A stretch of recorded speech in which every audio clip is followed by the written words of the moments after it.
Hello and welcome to Night Clerk Radio. This is episode 89, End of Summer Jams, because as we recorded, it is nearing the end of summer, and even though I'm currently trapped in a heat dome, so it doesn't feel like summer's going to end anytime soon, but according to the calendar, it will, and be very happy when it does.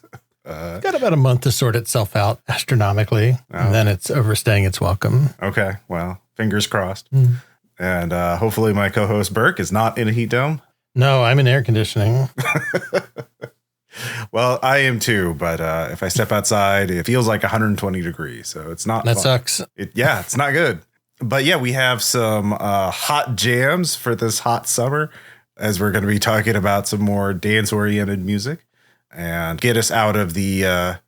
well, you have this note here, Burke. Get Burke out of the slush wave ambient hole. Have you been in? I do. Have you been in that hole for a while now? I have. And look, the slush wave ambient signal wave hole is a great hole. It's a great hole to be in. Top 5 hole. Absolutely. I say unequivocally, without doubt. But we did mention on a recent Patreon bonus episode, Night Clerk Radio at patreon.com, little call to action there. Yeah. That I did want to branch out. It was about branching out, listening to other stuff, learning to get into music that you otherwise don't listen to, or maybe otherwise thought you didn't enjoy. And one of those that's always come up is like EDM, danceable, vapor trap, anything in that class that is not just like slushy. So this was also like the double goal of, well, here's 2 albums from like huge heavy hitters. They're both people who produce music I know I like. So it's a good way to ease myself out of just listening to like Canadian TV broadcasts for 12 hours a day or whatever ends up in there. So yeah, and I think it largely succeeded. I really liked both albums, and I liked revisiting both artists. Yeah, and these are artists we've both discussed before, and certainly on multiple episodes. And yeah, I think one of the things that's really fun about this episode is that we're looking at, like, now we've talked about these artists before. Now we can like kind of see their journey, their progression as artists, right? Like to see like the things they love doing, you know, the leitmotifs for their careers and, you know, their music, and also what they're doing new.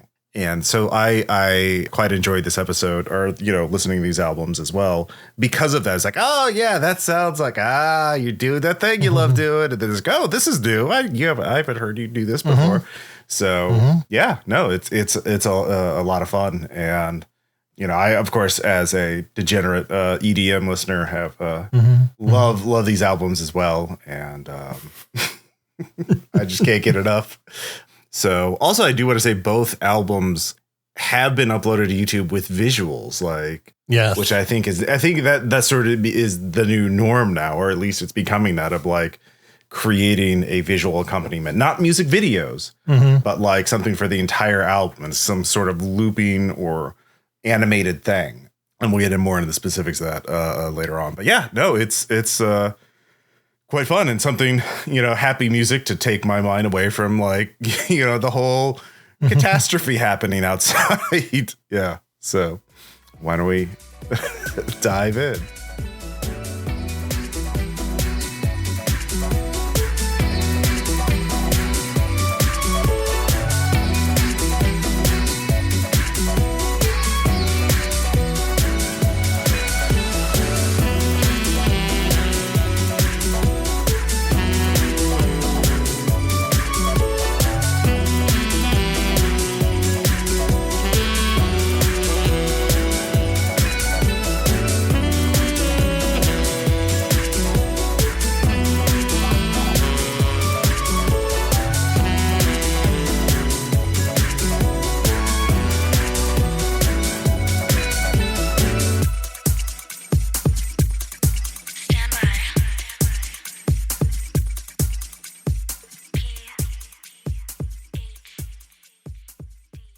And that was a section from Rainy Night Rhapsody, track 1 from Portable Headphone Dance Floor by Mello, the maestro who made our intro and outro music for Night Clerk Radio. That's right. You hear him every goddamn time. Every goddamn time. Unless you're one of the smart people that just skip ahead 20 seconds because it's always 20 seconds. Yeah. Your podcast app. Don't do that, though. It's a good song. You should listen to it. It's a good song. Yeah. It gets you in the mood, too. It gets you in the mood for, our unique brand of commentary. Sure. So, yeah, this is a really fun album of dance music. So, Mello's been sort of on this kick in the last couple of years of really focusing on this sort of music. I think it really began with Sounds of Tokyo Future, which we did review previously. And since then, he's done another one. Those Memories of Tokyo is the first one. Yeah, that's right. Sounds of Tokyo is the second one. And then the last track before this one was This Year I Lose My Mind, which was like, we also talked about. And that was the first one that's really like the transition album between this one and the Jet Set Radio Tokyo Future albums. Yeah. And also, like, Mello's career is blowing up a little bit because, just as an aside, the Bomb Rush Cyberfunk, which is the spiritual successor / sequel to Jet Set Radio, has just been released. And Mello has a track on it. I Want to Know from Sounds of Tokyo Future, I believe. Oh, yeah. I Want to Know is from Sounds of Tokyo Future. Yeah. You're right. Yeah.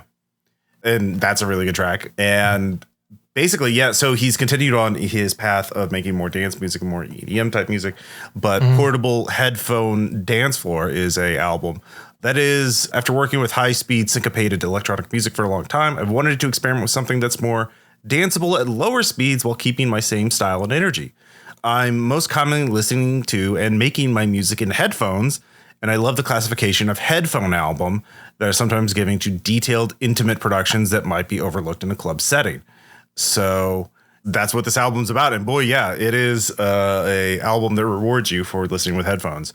It's very fun. It's very layered. And oh, yeah, also, by the way, Bomb Rush Cyberfunk is a fun game. If you like Jet Set Radio, you'll love this. They took out a lot of the movement is beautiful. Like, your character has a lot of flexibility and stuff like that. But they also made it so you don't have to collect spray paint cans to graffiti things, which is, oh, my God. Thank God I don't have to go running around looking for goddamn spray paint cans to finish the goddamn graffiti to move on to the next level. Like, just that alone. But yeah, there's a lot of cool tracks on it. It's got the same main composer from Jet Set Radio. I'm blanking on the name right now, but yeah, same vibe, same energy, but better. So, but anyways, back to PHD, Portable Headphone Dance Floors. It's a really fun album. It's very... Yeah, it is dance music, really cool beats, but also like very layered. Like, there's tons of stuff going on and a lot of really subtle like instrumentation. Like you'll hear, you'll hear like a little bit of something in the like background, just enough to be like, that's nice, like a little horn section or some extra like synth pad, or there's a lot of cool stuff going on. But it's really fun. It's only 30-minute album, and it's got my head nodding. Like, it's like, let's go. Yeah, for sure. So I haven't played Bomb Rush Cyberfunk. Cyberpunk would also be a good one too. But I did really like this album. I think the idea of the headphone album I love, and it totally makes sense because I always thought his albums were like really intricate and rewarded headphone listening to begin with. Like, Mello has always done, shouldn't say always, but has done for this, and then This Year I Lose My Mind, the previous album we talked about, like, both albums are just 7 really tight tracks, just like a reasonable amount that you can like really focus on, I guess, as somebody making something, right? And I think it shows it is such like dance club music, because the first track, you played the sample from track 1 does have these little, not lyrics, but like club samples, like, hey, it's Portable Headphone Dance Floor. Get up out of your seat. Yeah. Like that type of stuff. Vocal hooks. Exactly. Yeah. Which he has a few of his own. He's the vocals on like track 2 and 3, which is also an evolution of stuff that he wanted to get into, because I think This Year I Lose My Mind, which is why I call it the transition album, was also like the first album, I think, where he did some rapping over his own music that was released. I believe that's the first one, maybe other examples, but I remember him kind of highlighting that when he would talk about it. And yeah, it works. I think a lot of, his unique influences really come through. Like, there are a few tracks that really felt to me, not in sound, they don't sound like chiptunes or anything, but very inspired by games of an era. So most notably to me was track 4, Who That? which is a great dance track, but feels very Genesis era Streets of Rage to me. And that's partially, I think, because Streets of Rage is like a touchstone for this type of music to me, because like I don't listen to a lot of it. So really memorable versions of the genre stick in my head. And Streets of Rage, particularly 2, was a game I played all the time as a kid.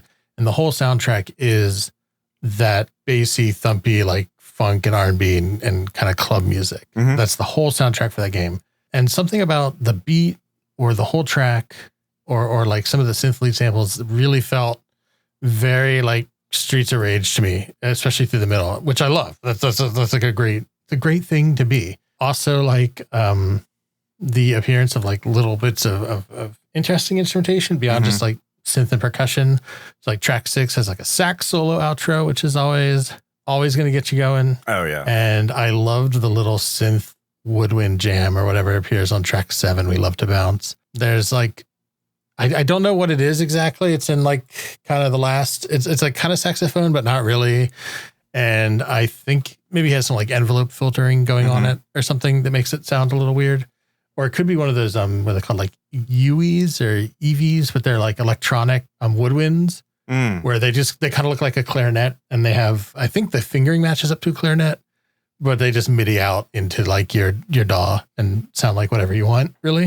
And people use that for like, you do see a lot in like video game orchestras because you can kind of play these more intricate melodies that are easier to play like on a woodwind, but it can kind of sound like whatever. And I just liked it. For some reason, like towards the end, as a video game reference from like around 250 on, the way the filtering sounds, it kind of sounds like an Animal Crossing, like KK Slider or something like wah, wah, wah. Like it sounds like KK Slider music. I wonder if it's an automaton. That could be another possibility. Yeah.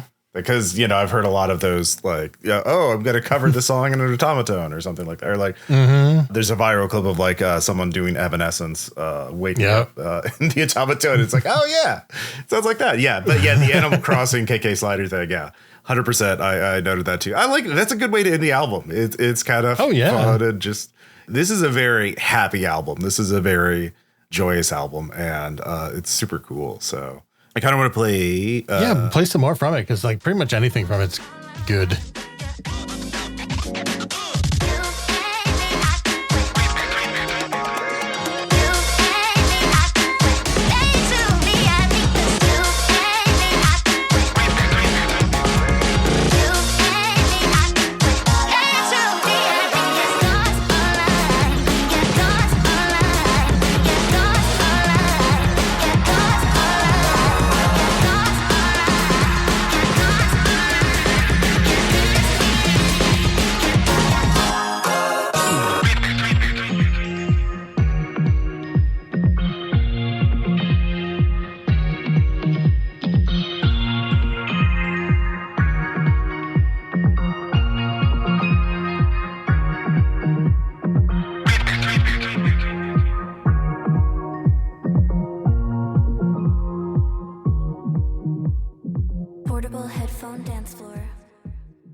So that is from track 5, Dreaming and Meant to Be, where it just really, like, that track is really cool. You have these like metallic drums, like a bit of turntable, like, at horns. And like, I just love the sort of like section towards the middle of the song, or like later on in the song, where it just really ramps up. So yeah, like Too Mello really does enjoy just throwing everything in and making it work. It's so much more well produced and complex than you expect dance music to be. Because dance music, you just like, it's big sounds in a noisy environment. Like you're going to lose a lot because of the chaos of the club, and that's what the producers do. But yeah, he's like, no, you need headphones for this shit. You're going to lose it. But I think like even in a club environment, you would get some of it across enough to like, get you moving. So. Sure, it's got enough percussion and beat going on that it'll come through. You may not get it every little bit, but it's been really cool to do these albums from Memories of Tokyo, which is like one of those albums where you don't really want to think about how old it is anymore. Oh no. It's not like that. It's like 5 or 6 years old or whatever. It's not ancient or something, but it does feel like yesterday in some sense that we've been talking about it. Mm-hmm. But just to see that evolution of that production style and that maturing while still staying true to some like artistic center is always really cool. Yeah. Yeah. No, for real. I also do want to mention the YouTube version of this album is really well animated. Like in fact, on the Bandcamp page, he mentions that features a full animated music video, components by Arcadia Colon, which will be available on YouTube. So yeah, like every song has its own unique animation to it. So yeah, I quite enjoyed that because I listen to a lot of music through YouTube. Just put it on one tab and move on. Yep. Yeah. So I'll include a link to that because it is cool. It's got like a little, DDR imagery on some songs and other stuff. So it's a nice accompaniment. Yeah. So yeah, this is a really fun album. Like a lot of this tracks stand out on their own, like the ones I sampled. Like like it just begins. It has such a just going back to track one. It has such a great opening. It just really grabs you right at the beginning, and it doesn't let up in a really like. Yeah, it's a lot of music today is now more, I don't know, maybe it's just what I'm listening to. It's either too sweet and saccharine and poppy and like a fake, like this is authentic and sincere joy and love of music, not like this is manufactured to make you want to, to make it. We're trying to engineer an earworm to get you to buy the album. Like, like I thought, Planet of the Bass was fun, but like the music video is kind of like, when the full track came out and like, I don't know. It just feels nice to see music that is made by someone who loves music and is doing something fun, a genre that isn't taken seriously by a lot of people and still doing something really cool and complex and fun.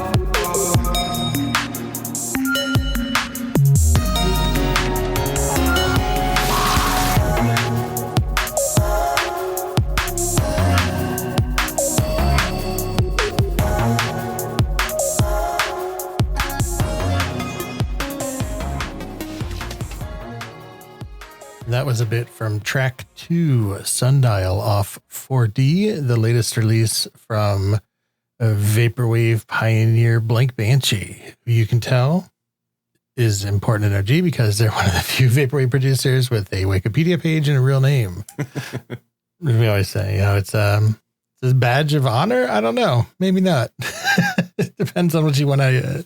It's just funny. Like every so often, like, oh yeah, everyone knows enough Blank Banshee. So there's just a Wikipedia page on them.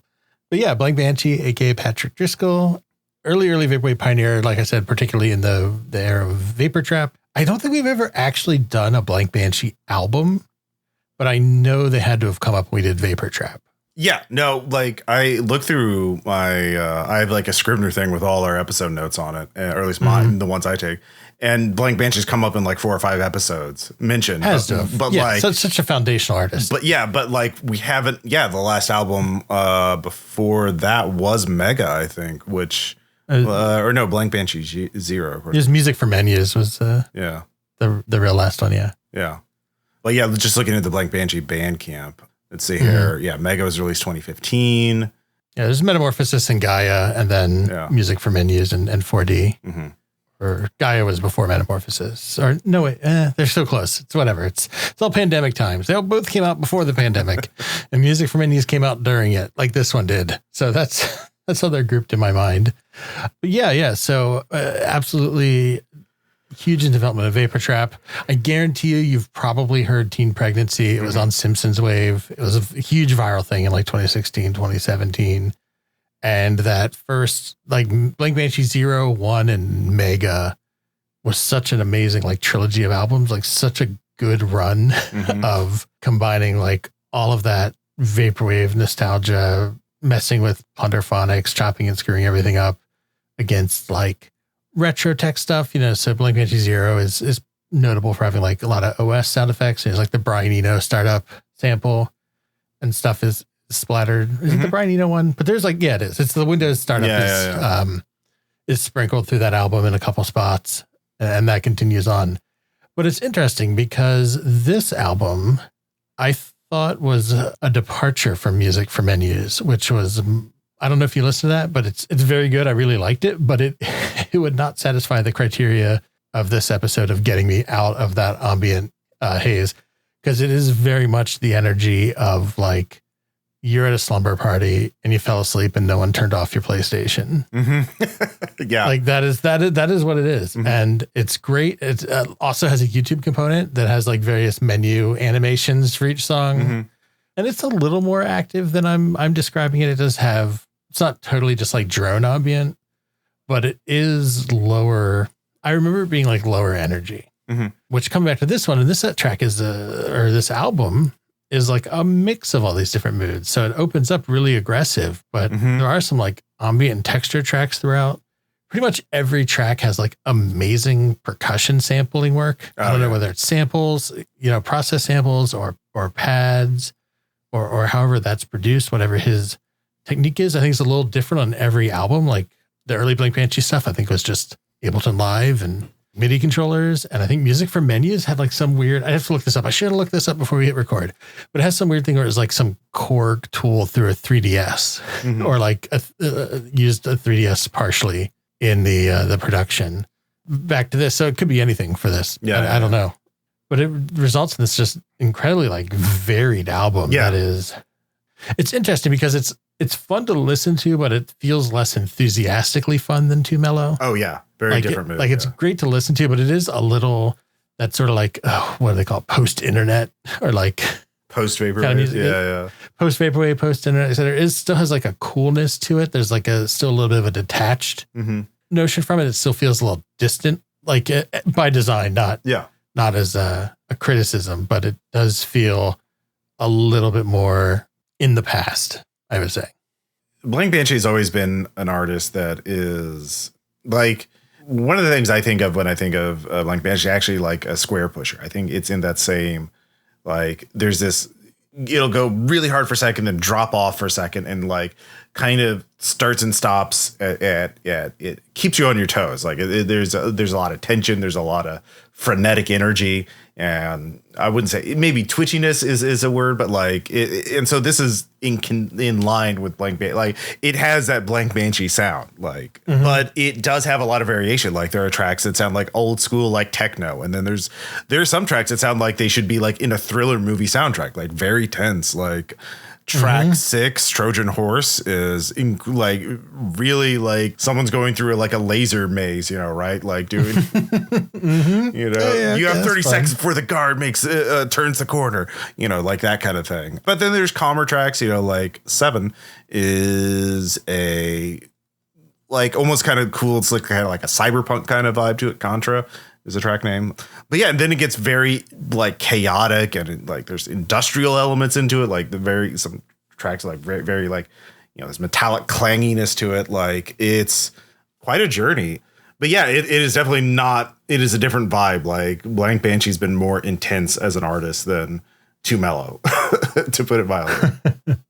Yeah, and it caught me off guard because, like I said, Music for Menus was a little I remembered it being a little on the chill side. And then track 1, Run, is just like video game boss music, like like just like grimy, like guitar emulating, at least in like kind of melody construction synth. Comes at you and I was like, oh no, no. I was like, I gotta take a minute to like adjust my expectations. And then track 2, the opening sample comes in. It's still, pretty active, but like there's like chill, like long decay synths that kind of like pulse throughout and stuff, and just feels a little less, it's like active, but like a little less aggressive. And then track 4, Scud, is like a straight up club song. Like I call it like track 13, Time Thief.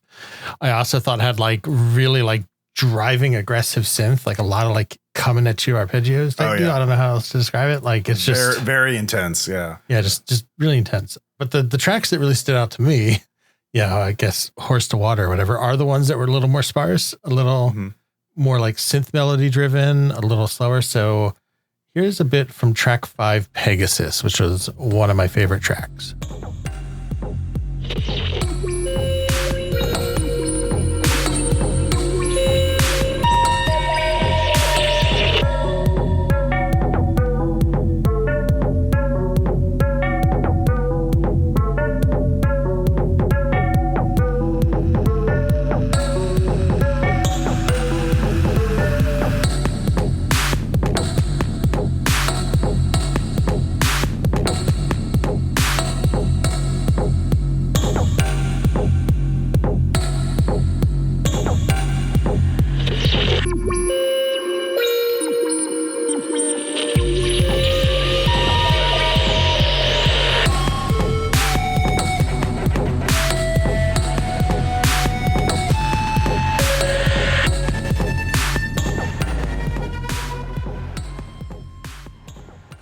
And I don't know why this track was one that really stuck in my mind. Like it's one I thought it like stuck in my head after I stopped listening, basically.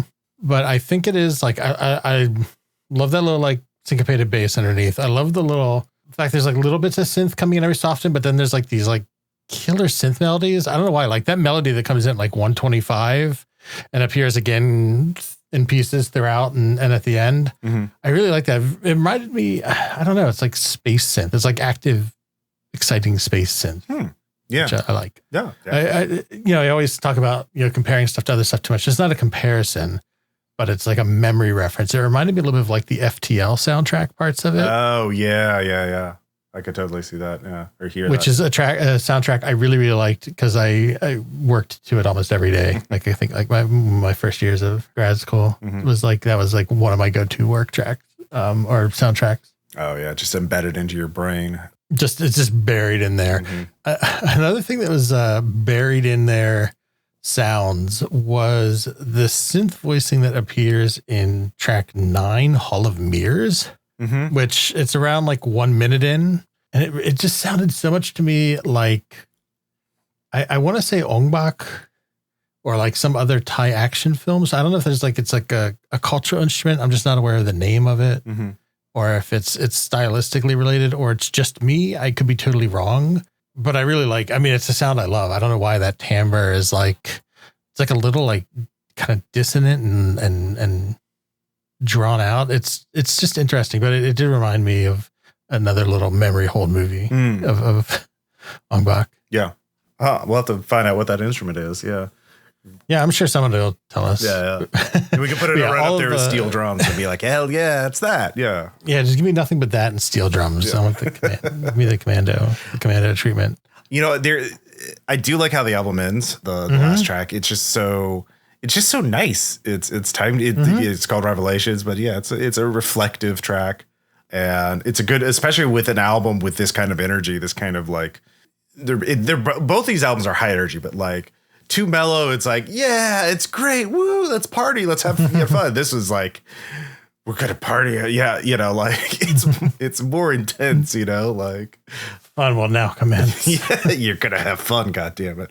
But yeah, Revelations is a really nice way to wind things down. And I am really intrigued by like how varied this album is. Like, I kind of wonder like what the one of the things I also want to mention is track 8.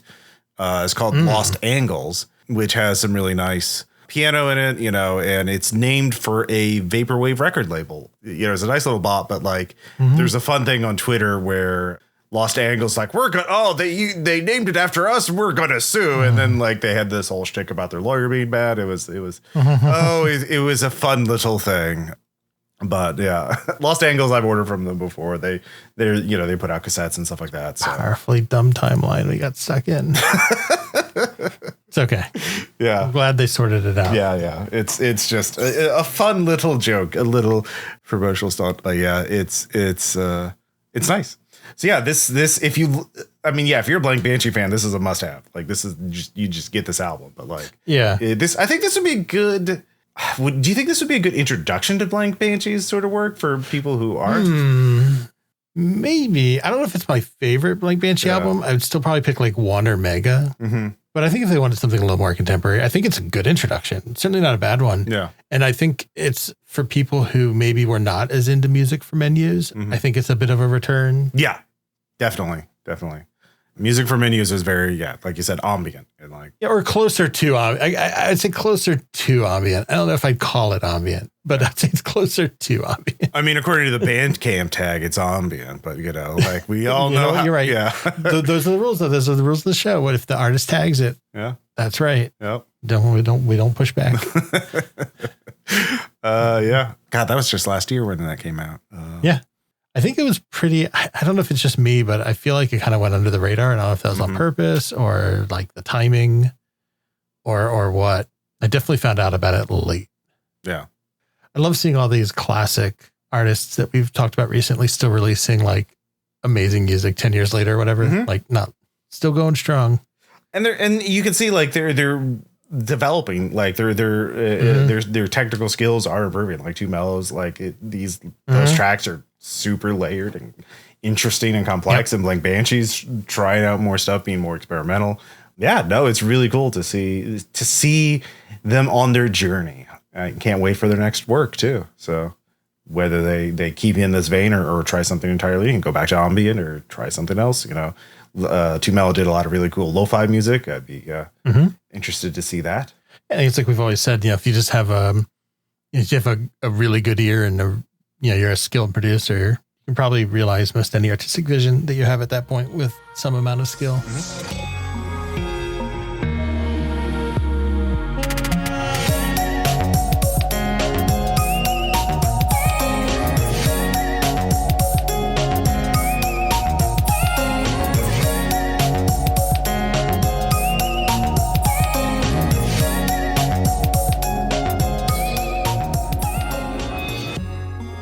Thank you for listening to this episode. We had a lot of fun making it. And if you enjoy Night Clerk Radio, please check out patreon.com/nightclerkradio. We have bonus episodes available for you to listen to. We have a nice community Discord where we talk about things. We have a couple other rewards for people who join the Patreon. We just recently integrated our bonus episodes to Spotify. So if you're on Patreon and on Spotify, you can link those accounts and then listen to the bonus episodes through Spotify. So, that's neat. And in our next episode, we're going to be going back to Vaporwave, specifically easy listening Vaporwave, because we know there's not much of it. Vaporwave is notoriously a harsh genre. Oh, yeah. No, it needs specified. Yeah. Please rate and review us on Apple Podcasts, Spotify, whatever you use to listen to podcasts. We're on Twitter. I'm on Blue Sky. We are on Facebook. We have a website, nightclerkradio.com. We're on YouTube. You can listen to all our episodes, or at least our main episodes, on YouTube as well. So check us out through those platforms as well. And until then, thanks for listening. Bye. Bye.